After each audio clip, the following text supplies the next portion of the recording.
Olá pessoal, seja bem-vindo ao canal Temporal Quantic Game, o seu canal do videogame retrô e dos seus assuntos atuais. Pessoal, hoje vamos estar estreando um novo quadro no canal. Esse quadro vai se chamar Os Consoles Atuais.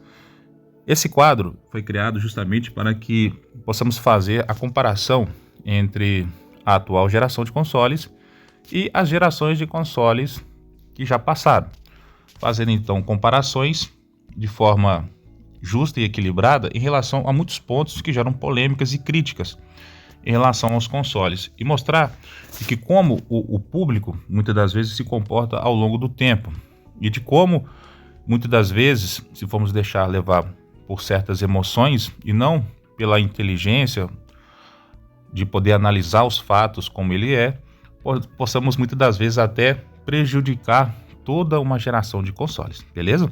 Mas antes de falar, já vai deixando seu like e se inscreva no canal, beleza? Então, vamos lá. Como todo mundo sabe, a atual geração de consoles, a qual é a 9ª geração de consoles, já está ali, já faz desde 2020, com o lançamento do PS5.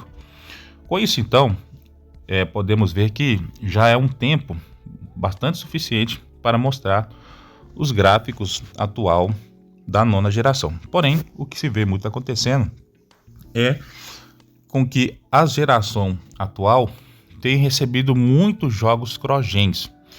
E esse é o grande problema, porque com os jogos cross-gens, os desenvolvedores eles vão fazer com que muitos jogos sejam desenvolvidos pensando ainda na geração anterior, que é a 8ª, e pensando na atual geração, porém ainda no console mais fraco da atual geração, que é o Xbox Series S. E muitos desses desenvolvedores, ao criarem esses jogos, eles fazem esses jogos ainda pensando no PS4, no Xbox One, que são da 8ª geração, e uns leves upgrades para o Xbox Series S, mas fazendo com que o Xbox Series X e o PlayStation 5 não ofereça todo o seu poder real, E aí vem o grande problema, porque se os jogos exclusivos são lançados para a atual geração, eles são pensados no Xbox Series S, que é o mais fraco da 9ª geração, Da 9ª geração. E quando os jogos são multiplataformas, eles são ainda pensados, os cross-gens são pensados na geração anterior, que é o Xbox One e o PS4, Então, qual que é o grande problema disso? Com isso, os desenvolvedores, entre aspas, eles ficam meio que preguiçosos para poder usar o melhor do hardware da atual geração. E, como isso também gera lucro para eles, eles vão sempre fazer aquilo que vai dar dinheiro para eles melhor e menos gasto para eles. Com isso, então, vocês observam que pouquíssimos jogos realmente usam o poder da atual geração, enquanto a sua grande maioria são jogos cross-gens. E um bom fato para a gente lembrar sobre isso é o que aconteceu com o Sega Dreamcast no início dos anos 2000. Como todo mundo sabe, o Sega Dreamcast é um console da 6ª geração. Porém, ainda os desenvolvedores nos anos 2000 tinham como base fazer jogos multiplataforma pensado no PS1, Então, quando esses jogos chegavam para o Dreamcast, eles chegavam para o Dreamcast de forma aprimorada, ali, mas não com muita evolução gráfica, passando a ideia de que o Dreamcast não era um videogame tão poderoso assim, e sequer da 6ª geração. Mas o que estava acontecendo é o que está acontecendo hoje com a atual geração de consoles. O Dreamcast sendo da 6ª geração e o PlayStation 1 sendo da 5ª, os jogos ainda eram pensados no PS1, quando se tratava de multiplataforma. Então esses jogos, eles eram lançados para o PS1 e os desenvolvedores com preguiça muitas das vezes de mexer e de aumentar as contagens de polígonos, de texturas, ou ali os efeitos gráficos, acabava lançando o mesmo porte do PS1 para o Dreamcast, com apenas leves aprimoramentos como maior resolução, melhor frame rate, e anti-aliasing ali, mas nada que fosse tão impactante, passando a ideia então que o Dreamcast não era um console assim tão poderoso ou da atual geração. Isso está acontecendo com os consoles atuais, como o Xbox Series X e o PlayStation 5, né? E esse é o grande problema, né? Porque o Dreamcast foi muito prejudicado na sexta geração por causa do PS1. Porque aí quando os outros consoles da sexta geração foram lançados, o PS2, GameCube e o Xbox clássico, eles já vieram aproveitando de todo o benefício dos novos kits de desenvolvimento da sexta geração. Então, a sensação que passava é que o Dreamcast era um videogame obsoleto, era um videogame que não tinha capacidades gráficas de rodar os jogos que os outros consoles da sexta geração rodavam. E isso foi um mito criado por muito tempo, né? Isso prejudicou o Dreamcast, porque as vendas não foram tão suficientes para manter ele no mercado, os jogos não estavam tão sendo chamativos em termos gráficos, né? Que atraiu o público mais que não era tão fã do console, né? Então só apenas os que eram fãs da Sega, as pessoas que gostavam do Dreamcast, né, compravam os jogos e tava com um console, mas ainda é muito pouco, né? Sempre algumas pessoas naquele tempo e até hoje sempre tem o seu segundo ou terceiro console, né? Isso prejudicou muito o Dreamcast, porque o Dreamcast, ele então acabou sendo descontinuado em 2001, né? Justamente ali aonde estava sendo feito já jogos que se o Dreamcast tivesse continuado por mais 1 ano, 2 anos, o Dreamcast ele surpreenderia a todos, tendo as mesmas capacidades gráficas que os outros consoles dessa geração teve, né? Mas como ele foi descontinuado muito cedo, acabou ficando esse estigmatismo, né? Que ele realmente não teve força suficiente ou era tecnicamente capaz para vir na sexta geração. E isso é mentira, isso é desinformação. Como vemos hoje, muitos jogos que na época falavam que era impossível de rodar no console, hoje roda normalmente. E isso não me surpreende, porque o Dreamcast é um console de sexta geração. E por que eu trago esse parâmetro juntamente aqui com a atual geração de consoles? Porque é o que acontece. Olha para você ver que quando a empresa tem muito dinheiro, ela acaba sendo beneficiada, né? E ela consegue se manter. Porque aconteceu a mesma coisa com o PS5 e com o Xbox Series X.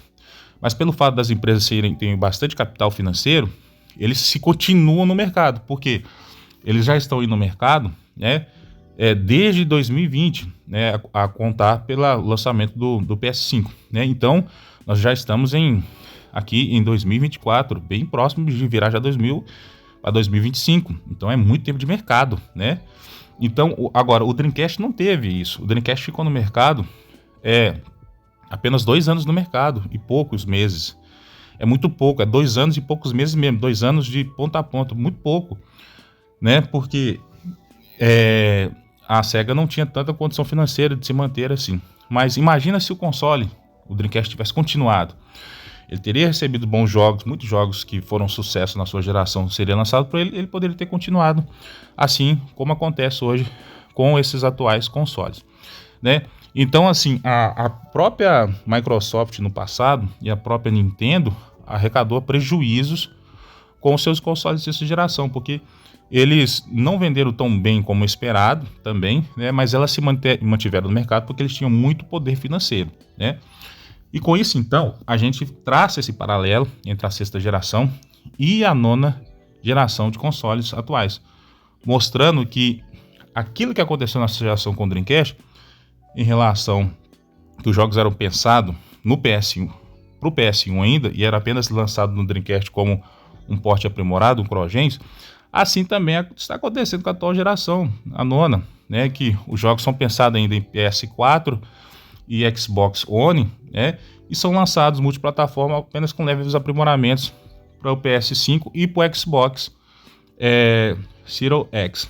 E quando eles são lançados com apenas exclusivos da 9ª geração, ainda você tem um gargalo ainda, que é o Xbox Series S, que vai limitar esse poder para o Xbox Series X e o PlayStation 5 base. Com isso, então, a gente entra aqui, então, falando sobre, então, agora a questão do PS5 Pro. E por que ele é necessário para a atual geração?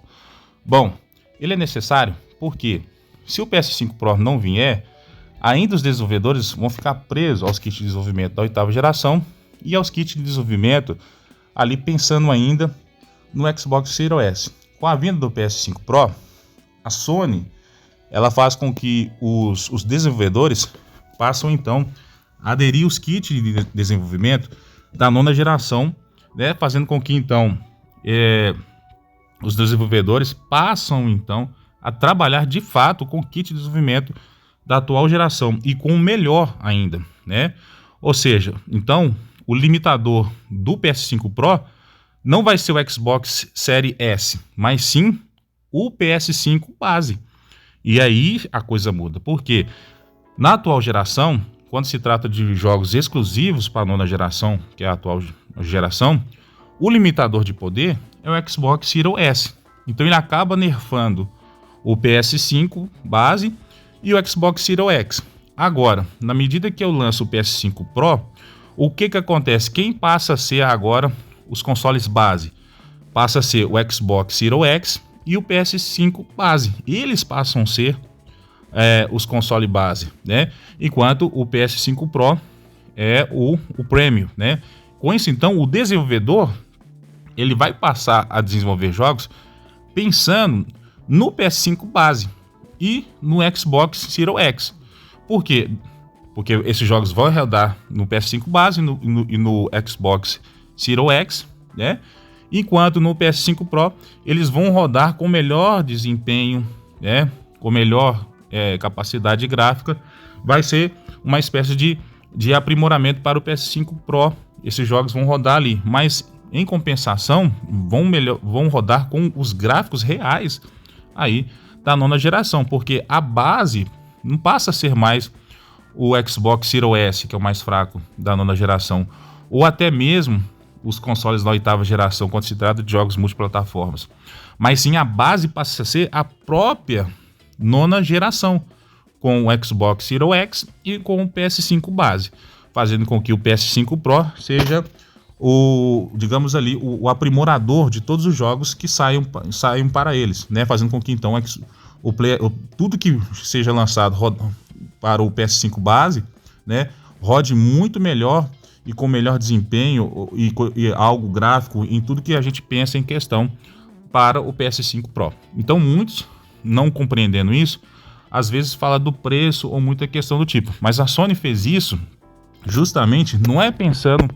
em muitas das vezes tornar o consumidor, muitas das vezes querendo enganar o consumidor, mas ela está percebendo que os gráficos da nona geração está estagnado e está demorando muito tempo de sair dessa fase CryEngine, né? Então, por fato de estar ali muito tempo nessa fase CryEngine, a Sony decidiu então, né, fazer uma provocação, tirar os desenvolvedores dessa estagnação ali, né, de desenvolvedores, querendo só, muitas das vezes, só pensar no lucro, em não mexer muito e apenas ali já ficar com o que já tem. Não, a Sony quer que os desenvolvedores evoluem e passem sim a trabalhar de fato apenas com os kits de desenvolvimento da nona geração, beleza? Então assim, os preços tá alto, tá, né? Quem tem condição vai comprar, quem não tem não vai comprar. Mas o interessante é que quem adquiriu o PS5 Pro, ele provavelmente vai vender, se ele tiver um PS5 base, ele vai vender o seu PS5 base para quem tem um PS4 Pro, por exemplo, né? E quem tem um PS4 Pro vai vender o seu PS4 Pro para quem tem um PS4 base, né? E assim por diante, né? Então assim, fazendo com que então, depois de muito tempo, quando o PS5 Pro tiver vendido bastante, todos os jogadores, ou a sua grande maioria, que estavam no PS4 base e PS4 Pro, já possam ter migrado para o PS5, né? Fazendo que então esses consoles PS4 e o PS4 Pro, Xbox One, sejam ali vendidos muito mais barato para os jogadores que muitas das vezes não têm acesso a comprar os videogames atuais, e esses jogadores que têm condição de comprar os videogames mais atuais já possa entrar de fato ali na nona geração, né? Quem tem mais dinheiro compra a versão Premium, a Pro. Quem tem menos dinheiro já vai comprando ali a versão ali base, né? Mas já vai movimentando o mercado da atual geração e fazendo com que então de fato aí os jogadores da nona geração supere ali os jogadores da oitava geração. E aí então de fato fazendo com que agora sim, né, tudo possa desenvolver de forma como era se esperado, né? Com melhores gráficos, né? E com pessoas mais aderindo à nona geração de consoles, beleza? E eu fiz esse parâmetro aqui só para vocês verem então como é que a nona geração de consoles, o que está acontecendo com ela foi muito semelhante ao que aconteceu com a sexta geração de console, em especial com o Sega Dreamcast, beleza? E mostrando então que isso não é novidade. A única diferença é que, infelizmente, o Dreamcast foi descontinuado porque a Sega não tinha tanto poder financeiro. Mas em contrapartida, a Sony e a Microsoft, por ter muito dinheiro, manteve os seus consoles no mercado. Mas como vocês viram, né, eles já superaram até o dobro de tempo de mercado que o Dreamcast ficou, mostrando que é o poder financeiro que mantém, né? Mas se a Sega tivesse naquele tempo uma condição financeira para poder manter o Dreamcast, talvez nós veríamos o melhor do console. Mas que bom que nos dias de hoje muitos fãs do Dreamcast têm portado muitos jogos, de certa forma, que não foram portados para o Dreamcast, e jogos muito bonitos para o Dreamcast, mostrando o potencial do console, mostrando que ele tinha plenas condições de se manter na sexta geração de consoles juntamente com seus concorrentes. Beleza? Eu espero que vocês tenham gostado. Deixe o seu like, se inscreva no canal e nos vemos nos próximos vídeos e até lá!